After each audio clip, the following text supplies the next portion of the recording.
Hello, എന്തൊക്കെയാണ് വിശേഷം? നമ്മൾ അന്നൊരു ദിവസം ഒരു 3 മുരിങ്ങ വിത്ത് നട്ടത് ഓർമ്മയുണ്ടോ?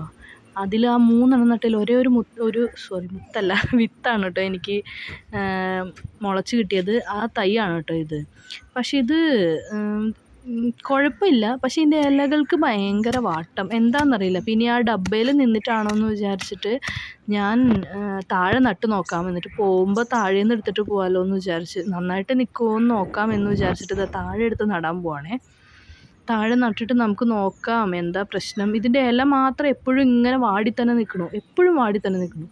അപ്പം ഇനി ഡബ്ബയിൽ എന്തെങ്കിലും കുഴപ്പമുണ്ടായിട്ടാണോ എന്ന് വിചാരിച്ചിട്ടാണ്. അപ്പം നമുക്ക് താഴെ നട്ടിട്ടുണ്ട്, നമുക്ക് നോക്കാം കേട്ടോ എങ്ങനെയാവുമെന്ന്. വെള്ളമൊക്കെ തളിച്ച് കൊടുക്കുന്നുണ്ട്. ഞാൻ അന്ന് വിത്ത് നട്ടപ്പോൾ തന്നെ പറഞ്ഞിരുന്നു 3 നട്ടാൽ ഒന്നെങ്കിലേ കിട്ടത്തുള്ളൂ എന്ന്. കറക്റ്റ് അതുപോലെ തന്നെ. അതൊക്കെ കഴിഞ്ഞ് വന്നപ്പോഴാണ് കേട്ടോ അതാ അമ്മയുടെ വേസ്റ്റ് ചെടികളുടെ കൂട്ടത്തിൽ ഈ ഒരു ഫേൺ നിൽക്കുന്നത് ഞാൻ കണ്ടത്. എന്തോ അമ്മ ഈ ചെടിയിൽ നട്ടു വെച്ചു, അറിയില്ല.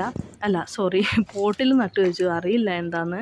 സാധാരണ നമ്മൾ ഈ ചെടികളൊക്കെ കട്ട് ചെയ്ത് നിർത്തത്തില്ല. അപ്പോൾ കട്ട് ചെയ്യുന്ന കമ്പുകളും കഷ്ണങ്ങളൊന്നും അമ്മ കളയാറില്ല. എല്ലാം കൊണ്ടുവന്ന് ഈ സൈഡിലാണ് നട്ട് വെക്കുന്നത് കേട്ടോ. അപ്പോൾ അതിൽ നിന്ന് കിട്ടിയതാണ് ഇത്. എന്തായാലും ഞാൻ കൊണ്ടുപോകാൻ എടുത്തു വെച്ചിട്ടുണ്ട്.